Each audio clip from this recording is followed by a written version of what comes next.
Hello everyone. So we are starting with a new lecture series for Indian polity. UPSC के prelims और mains दोनों में Indian polity एक ऐसा subject है जो हर साल हाई वेटेज रहता है। इस सीरीज में हम इंडियन पॉलिटी को बिल्कुल सिंपल और लॉजिकल तरीके से समझेंगे, कॉन्सेप्ट्स को ब्रेक डाउन करेंगे और उन्हें रियल लाइफ एग्जाम्पल से कनेक्ट करेंगे। एंड इस वीडियो में मैं आपके साथ सारी इंपॉर्टेंट चीज़ें लिखूंगा और मैं आपसे रिक्वेस्ट करूंगा कि आप भी अपने रनिंग नोट्स बनाते चलें। ट्रस्ट मी, ये नोट्स आपके रिवीजन टाइम पर सबसे पावरफुल वेपन बनेंगे। तो चलिए शुरू करते हैं lecture number 1। And lecture number 1 starts with the first chapter itself is the historical underpinnings. अब ये जो चैप्टर है ना, ये लक्ष्मीकांत में फर्स्ट चैप्टर दिया हुआ है, बट यूजुअली एजुकेटर्स इसको एज फर्स्ट चैप्टर पढ़ाते नहीं है। They start with either with fundamental rights और with the chapter with parliament. But अगर ये चैप्टर लक्ष्मीकांत में एज फर्स्ट चैप्टर दिया है तो कुछ रीजन तो होगा, तो उस रीजन को समझते हैं। तो basically it starts with regulating act of 1773 and the chapter ends with government of India act 1947। Right. अब होता क्या है कि इस चैप्टर में इस एंड से executive supremacy gets converted into legislative supremacy. जब आप ये चैप्टर पढ़ लोगे पूरा तो आपको समझ में आएगा कि स्टार्टिंग में जो गवर्नर जनरल थे, गवर्नर्स थे, बॉम्बे, मद्रास, कलकत्ता की जो प्रेसिडेंसीज थी, वहाँ पे जो गवर्नर्स होते थे, वो लोग जिस सेटअप में वर्क कर रहे थे वो थी एग्जीक्यूटिव सुप्रीमेसी। ठीक है। और जैसे जैसे आगे आगे और regulating act, charter act, government of India act provisions आते रहे, तो साथ साथ ये जो डायनामिक था ये चेंज होता रहा और in the end it will totally be converted into legislative supremacy. तो बेसिकली एंड में होता क्या है, executive becomes responsible to the legislature। और यही इंडियन पॉलिटी का क्रक्स है। Executive is responsible to the legislature. ये इंडियन पॉलिटी का क्रक्स है। अगर आपको ये समझ में आ गया तो आप सारे चैप्टर्स इजीली कर लोगे। ऑलराइट। सो हम सबसे पहले कुछ बैकग्राउंड देखते हैं कि बैकग्राउंड में क्या चल रहा था। तो हम कुछ बैकग्राउंड देखेंगे कि बैकग्राउंड में क्या चल रहा था। हिस्टोरिकल बैकग्राउंड, क्या क्या चीज़ें हुई थी। 1764 में बैटल ऑफ बुक्सर हुआ। ठीक है। 1765 में treaty of Allahabad, I am sure आपको पता होगा, ट्रीटी ऑफ इलाहाबाद साइन हुई थी। And eventually Diwani rights were given to East India company. Diwani rights क्या है, basically tax collection rights. Tax collection rights मिल गए थे टू ईस्ट इंडिया कंपनी। ठीक है। तो first is none other than the regulating act of 1773। अब इस एक्ट में क्या होता है कि जो गवर्नर ऑफ बंगाल था, that was converted to governor general of Bengal. Right. And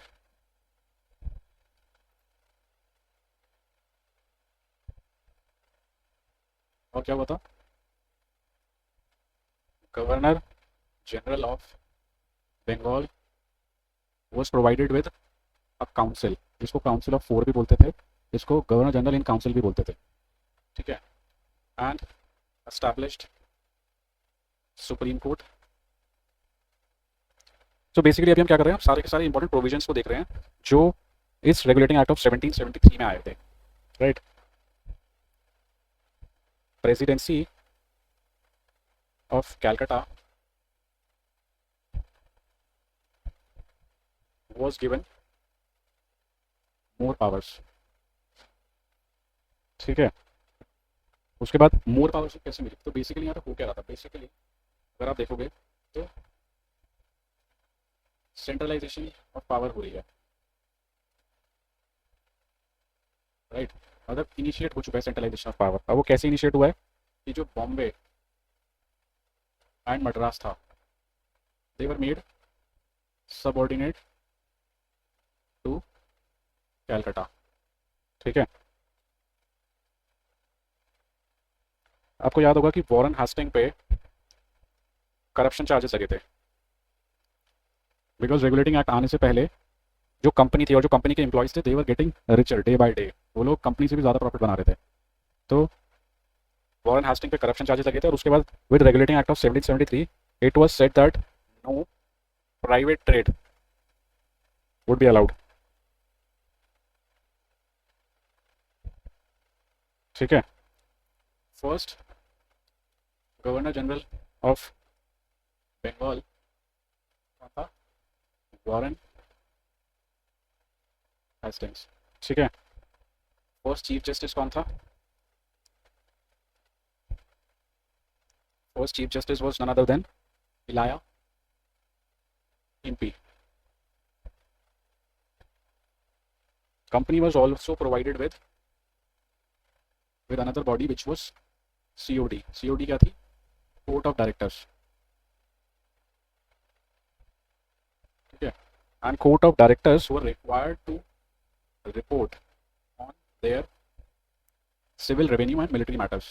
Civil, revenue and military matters to British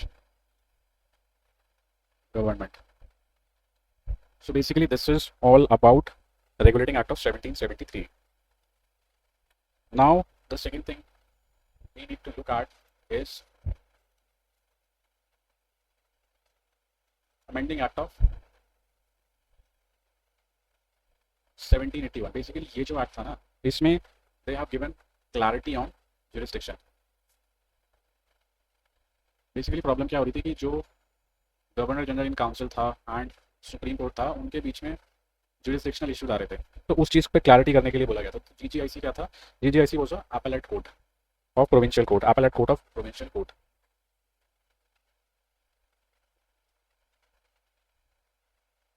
Provincial court. And it was also empowered to create laws on legislature, executive and judiciary.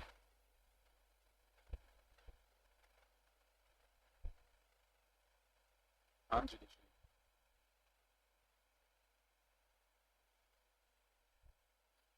तो basically GGIC किस तरीके से work कर रहा था? वो legislative भी था, वो एग्जीक्यूटिव भी था, वो जुडिशरी भी था। ठीक है, GGIC was exempted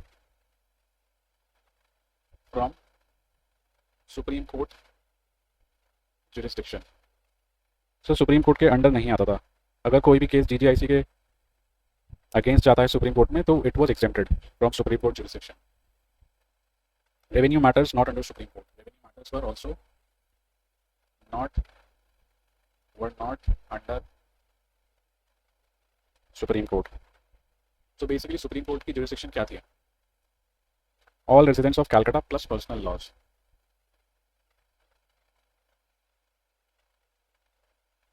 Plus personal laws. Next thing that we have is Pitt's India Act of 1784. Alright. So इसमें क्या था? Basically दो चीज़ें आई थी. First is double government. Double government में क्या होता है कि एक था बीओसी, बोर्ड ऑफ कंट्रोल, और एक था सीओडी। जो हमें पता है सीओडी पहले से ही था। तो सीओडी का काम क्या था? रेवेन्यू मैटर्स में। और बीओसी का काम क्या था? Administrative in nature, administrative matters basically. And the second thing that happened in this Pitt's India Act of 1784 was territories of East India Company. They were called British possessions in India.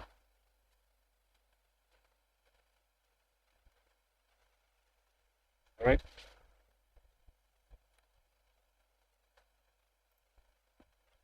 Now we will look at Act of 1786, which was also called as Cornwallis Act.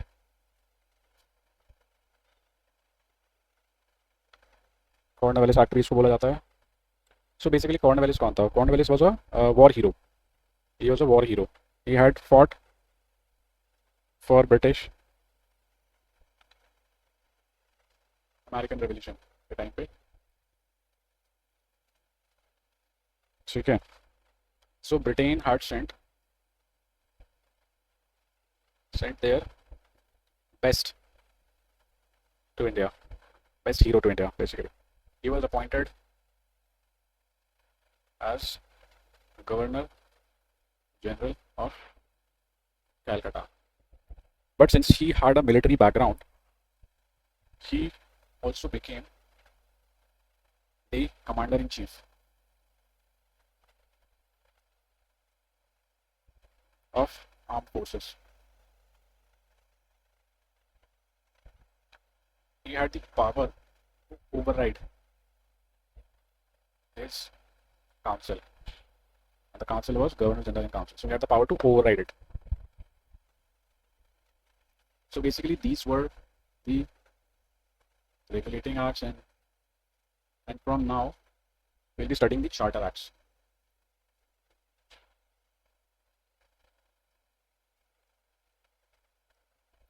First is Charter Act of 1793.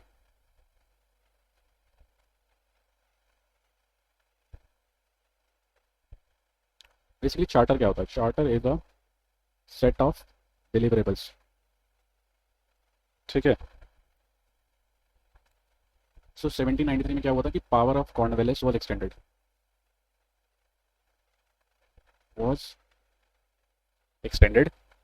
To governor general of Bengal.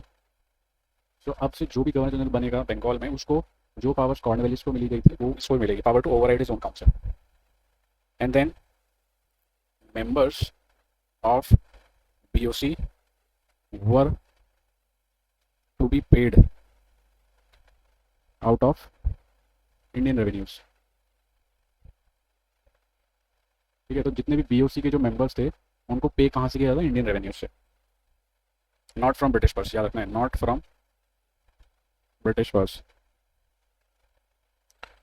So this was, you can say, a part of home charges.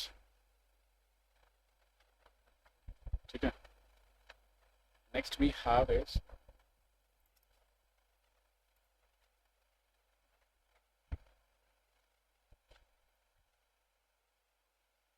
is Charter Act of 1813. 1813 में क्या हुआ था? It was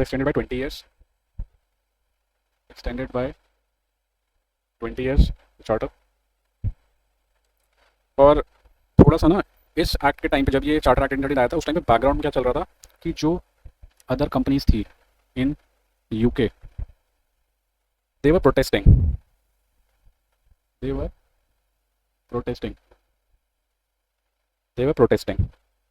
and they wanted British government to end the company.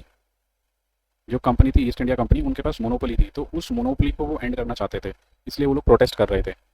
So basically इस charter act of 1813 के साथ क्या हुआ था कि जो मोनोपोली ऑफ EIC थी उसको एंड कर दिया गया था. It was ended, right. और बिजनेस करने के लिए जो और प्राइवेट कंपनीज थी यूके में, उनको अलाउ कर दिया गया था. British private companies were allowed, alright. But इसमें एक एक्सेप्शन था. इसमें जो एक्सेप्शन क्या था? T trade and trade with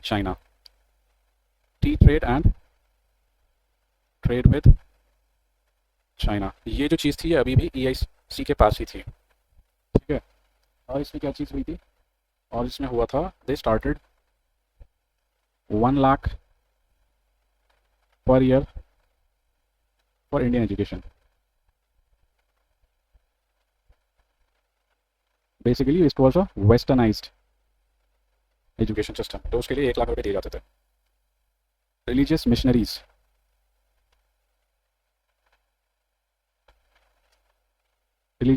की जो एक्टिविटीज थी, दे वर अलाउड. ठीक है. And last but not the least, local bodies were empowered to impose taxes. ठीक है, ये हो गया.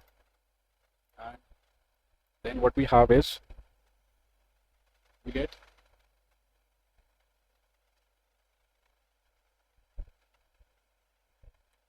Charter Act of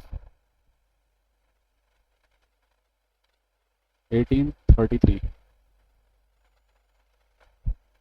It is also known as the time when there was peak of centralization. तो वो बताता हूँ आपको क्यों. Because governor general of Bengal को बना दिया था गवर्नर जनरल ऑफ इंडिया। ठीक है, और वो कौन था? वो था विलियम बेंटिक। विलियम बेंटिक वो था first governor general of India. ठीक है, he was also known for ending Sati and thugs. Provinces of Madras and Bombay made subordinate and जो भी regulations होते थे, regulations were called as acts, उनको acts बोलना शुरू कर दिया गया था। एक बड़ी इंपॉर्टेंट चीज़ हुई थी इसमें, जो टी ट्रेड था एंड ट्रेड विद चाइना, उसको भी एंड कर दिया गया था। ठीक है, कमर्शियल एक्टिविटीज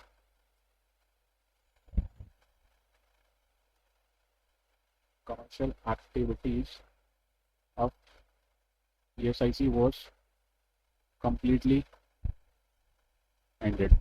तो कंपनी की जितनी भी कमर्शियल एक्टिविटीज थी उसको पूरा का पूरा एंड कर दिया गया था and it purely became N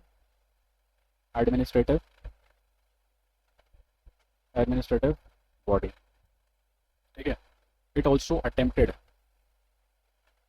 to introduce open competition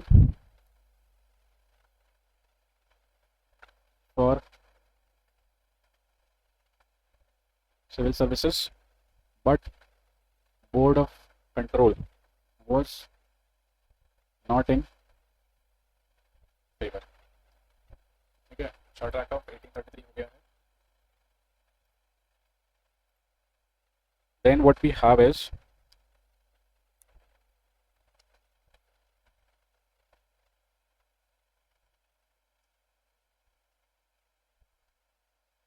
charter act of 1853। Background में काफी सारे रिपोर्ट्स हो रहे थे, if you remember. Rule of EIC was extended। Rule of EIC was extended indefinitely। अब इसका इसका क्या मतलब है? इसका मतलब ये है कि जैसे पहले हमेशा 20 ईयर्स के लिए चार्टर दिया जाता था, 20 ईयर्स तक उसको रूल करना ही होता था, वो श्योरिटी नहीं है। उसको हो सकता है कभी भी, उसको कंपनी को कभी भी बंद किया जा सकता है। ठीक है, open competition for civil services, open competition for civil service for Indians and for Indians basically, उनको उनके पास तो थे ही already. And this was also the last charter act. Governor general in council added 5 members. ठीक है, एक बड़ा ही इंपॉर्टेंट चीज इस चार्टर एक्ट ऑफ 1853 के साथ क्या हुआ था कि Indian central legislative council was created। So basically आपको समझ में आ रहा होगा, मैंने आपको स्टार्टिंग में बताया था कि कैसे executive supremacy gets converted into legislative supremacy. तो यहाँ से उसकी शुरुआत होनी स्टार्ट हो गई है। Indian central legislative council create किया गया धीरे धीरे। इसको मिनी पार्लियामेंट भी बोला जाता था, अगर आपको याद हो, इसको मिनी पार्लियामेंट कहा जाता था। ठीक है, और इसके बनने के साथ क्या हुआ कि जो लेजिस्लेशन था, legislation had become a specific function.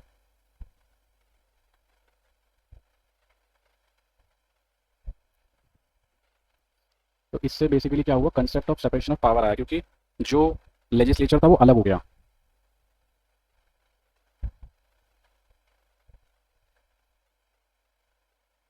ठीक है, 1813 में आपको याद होगा कि local government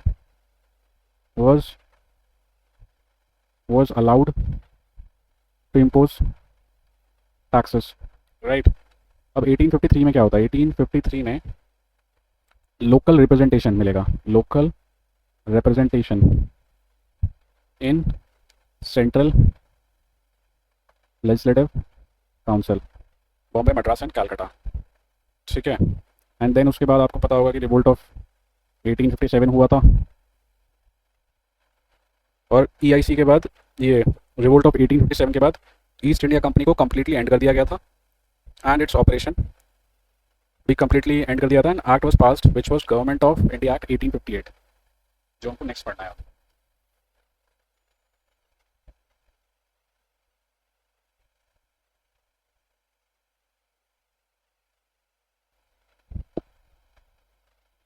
government of India act 19 government of India 1858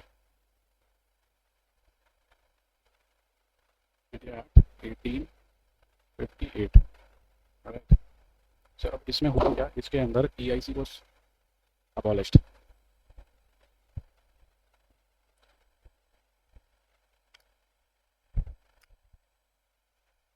इसको अबॉलिश कर दिया गया एंड बेसिकली सीओडी और बीओसी दोनों ही खत्म। So dual government was abolished.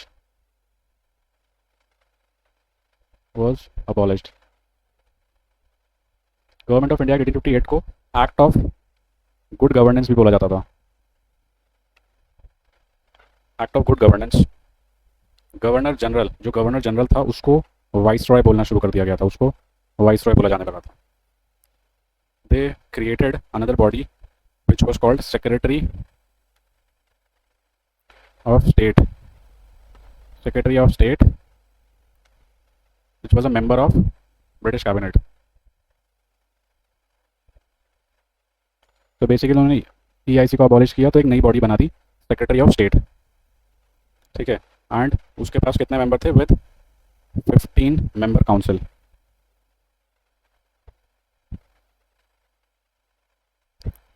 And it was a corporate entity. Corporate entity का मतलब क्या था, that it can be sued और it can sue. British India system of budget 1860, accountability of funds इसके साथ आया था। British India system of budget आना शुरू हुआ था 1860 में, इसी एक्ट के बाद, अकाउंटेबिलिटी ऑफ फंड्स बेसिकली। और crown rule had begun which is also called Her Majesty. Next,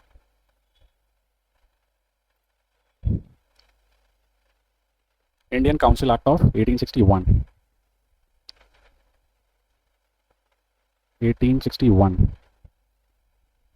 ठीक है। इस एक्ट में it was introduced portfolio system.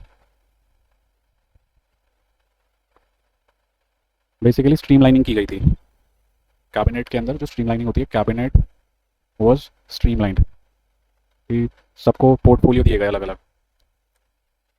Viceroy was empowered to issue ordinances, ठीक है। जैसे हमें पता है कि प्रेसिडेंट अभी अंडर आर्टिकल 123 में ऑर्डिनेंसेस इशू करता है और गवर्नर 213 में करता है, ठीक है, which is valid till 6 months. So beginning of representative institutions started. Beginning of representative institutions. Viceroy can nominate some non-official members into his council, ठीक है। तो बेसिकली उन्होंने क्या किया था, राजा ऑफ बनारस, महाराजा ऑफ पटियाला और लास्ट कौन थे, सर दिनकर राव, इन तीनों को नॉन ऑफिशियल मेंबर्स में कर दिया गया था। अब जैसे जैसे पोर्टफोलियो सिस्टम आया और पावर्स डिवाइड होने लगी, तो एक चीज़ और हुई थी, डिसेंट्रलाइजेशन स्टार्ट हो गई थी यहाँ से, और होनी भी थी, बिकॉज आपको पता है कि बैकग्राउंड में अभी रिवोल्ट हुआ था, एक्ट ऑफ गुड गवर्नेंस आया था, तो legislative powers of Madras and Bombay were restored, ठीक है। न्यू लेजिस्लेटिव काउंसिल्स इस्टेब्लिश की गई थी for Bengal, North Western Province and Punjab. And last, viceroy to create rules for more convenient transaction, for more convenient transaction.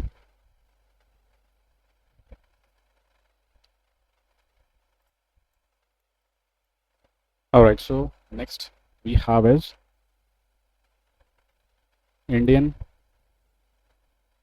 Council Act 1892. ठीक है, इसमें basically indirect election का concept आया था. इनडायरेक्ट इलेक्शन, ठीक है, ये याद रखना, ये भूलना नहीं है. Principle of election, word use नहीं हुआ था, वर्ड नॉट यूज्ड, ठीक है, were introduced for non official seats. ठीक है, indirect election to central legislative councils and provincial legislative council. Central legislative council and provincial legislative council. ठीक है, central legislative council had power to discuss budget, discussion on financial matters.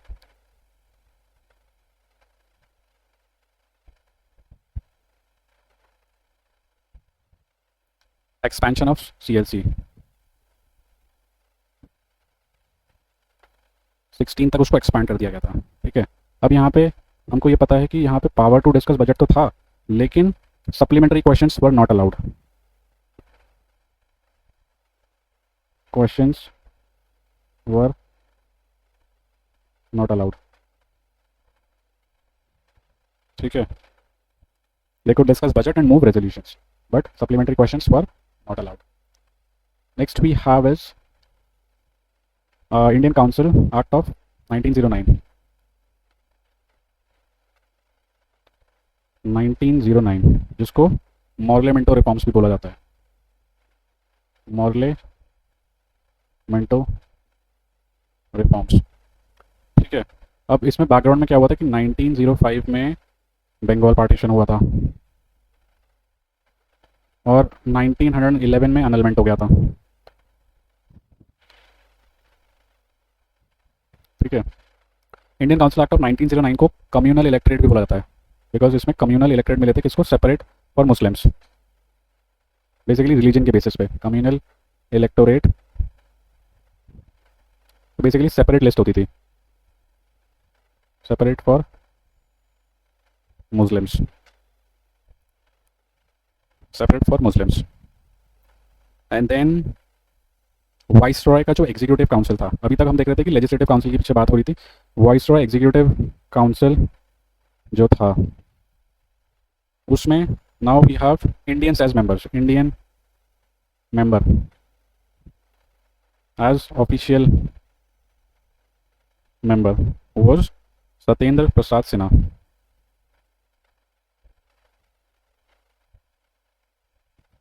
ठीक है, तो इन सब चीज़ों की वजह से क्या हो रहा था कि Indians were getting more and more involved in decision making process, more and more involved in decision making process. और इसमें जो एक मेजर इंप्रूवमेंट हुआ था वो क्या हुआ था कि supplementary questions were allowed.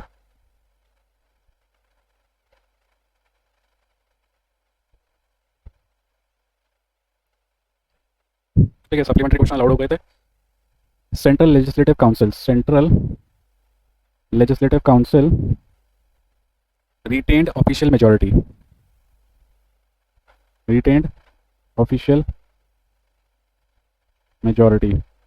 but provincial legislative council में क्या किया गया था, नॉन ऑफिशियल मेजोरिटी आ गई थी. नॉन ऑफिशियल मेजोरिटी बेसिकली कुछ नहीं, सिर्फ अपीजमेंट के लिए कर रहे थे. सो नॉन ऑफिशियल ज़्यादा हो गए थे प्रोविंशियल लेजिस्लेटिव काउंसिल में ऑफिशियल से ज़्यादा, that means Indians were increasing. और ये क्यों किया जा रहा था? To gain the trust of provinces and counter alternate government, basically जितने भी रिवोल्ट हो रहे थे या और डिमांड्स इंक्रीज हो रही थी इंडियंस की। तो सीएलसी में क्या किया गया था, जो उसकी पहले 16 होते थे उसको इंक्रीज करके कितना कर दिया गया था, इंक्रीज 16 टू 60 हो गया था फिर वो। ठीक है, गवर्नमेंट ऑफ इंडिया एक्ट 1919, इसको मॉन्टेगू चेम्सफोर्ड रिफॉर्म्स भी बोला जाता है। और इसमें एक बड़ा ही इंपॉर्टेंट 1919 से क्वेश्चन आते ही आते हैं, introduce dyarchy eight provinces, eight provinces. ठीक है, तो डायरची का मतलब क्या होता है कि प्रोविंशियल सब्जेक्ट्स रिजर्व दो उसमें ट्रांसफर किए गए थे, प्रोविंशियल सब्जेक्ट्स को दो में डिवाइड किया गया था, which was reserved and transferred, right. So and they were reserved for viceroy, reserved for viceroy, transferred to legislated by ministers, transferred to be legislated by ministers, local government basically.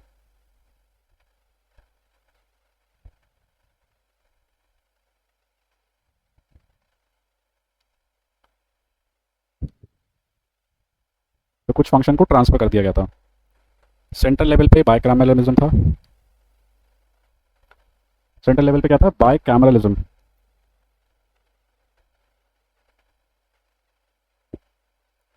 Right, and separate electorate for Sikhs, Indian Christians, Anglo Indians and Europeans.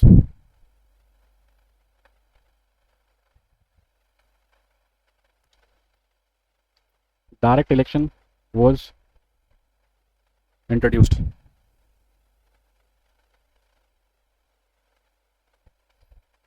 Indian legislative council के अंदर, but there was no adult suffrage, that means not everyone could vote. Voting किस basis पे होती थी कि based on taxes, property, मतलब सिर्फ कुछ परसेंट लोग ही वोट करने का राइट था। टैक्सेस, किसके पास प्रॉपर्टी है, तो मुश्किल से हार्डली 10% पॉपुलेशन भी नहीं थी जिनके पास वोटिंग करने का राइट था। Then 3 out of 6 people in Viceroy Council are supposed to be Indian.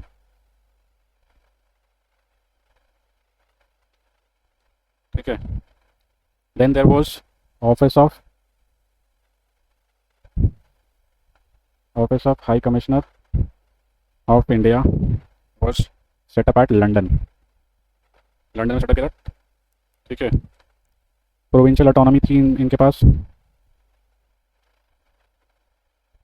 कैसे, because they could enact their own budget.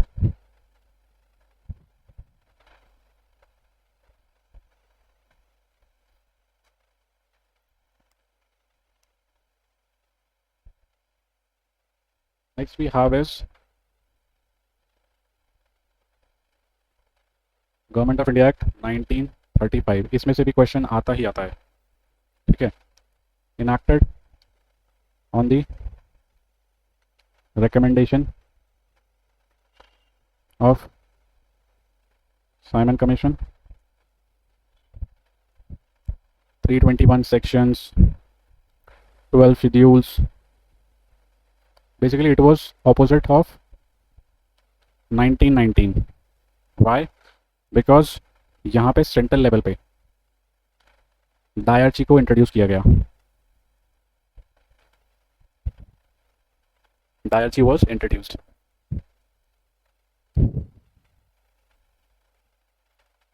Union list, provincial list, then concurrent list,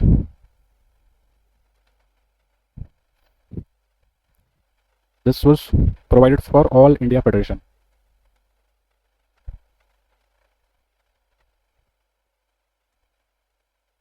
But princely states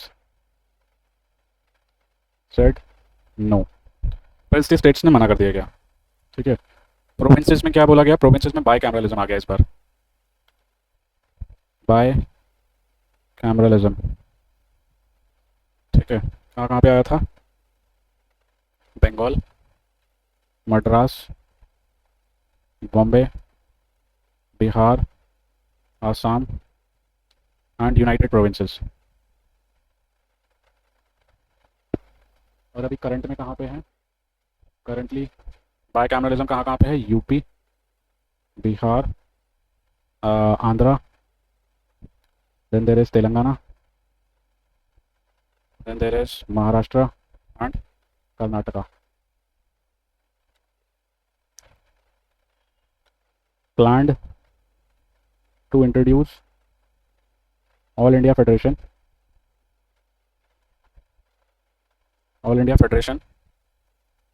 which would be British India provinces,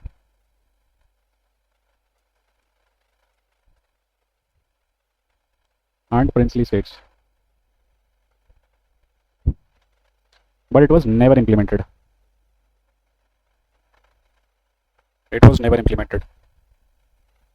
जो voting rights थे, franchise was extended to 10% of the population. People got the right to vote. Separate electorates was further extended to Dalits, women, and labor.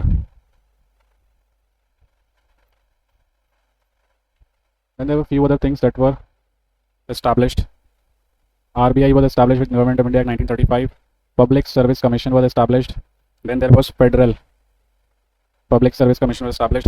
Federal Court was established.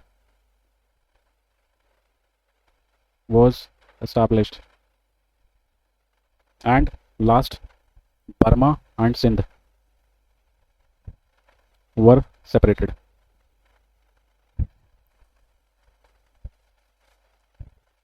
Now in the last we have is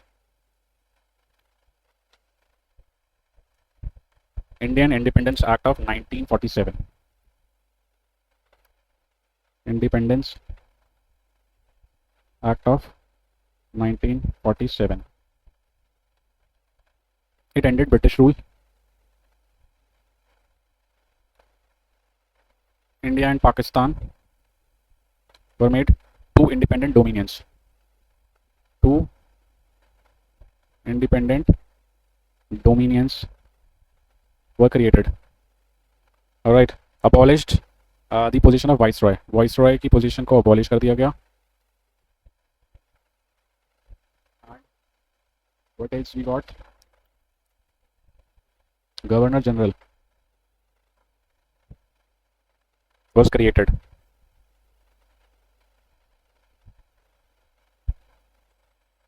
And Rajagopalachari को बनाया गया था, but इनको Mountbatten से पहले बनाया गया था. Rajgopalachari before Mountbatten. Secretary of State was also abolished. It was also abolished. Constituent Assembly जो थी, Constituent, it was made a legislature.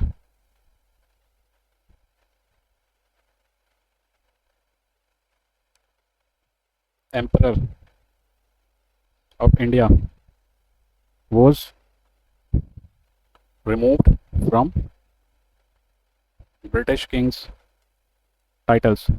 They were not the Emperor of India anymore. Discontinued the civil servant appointments.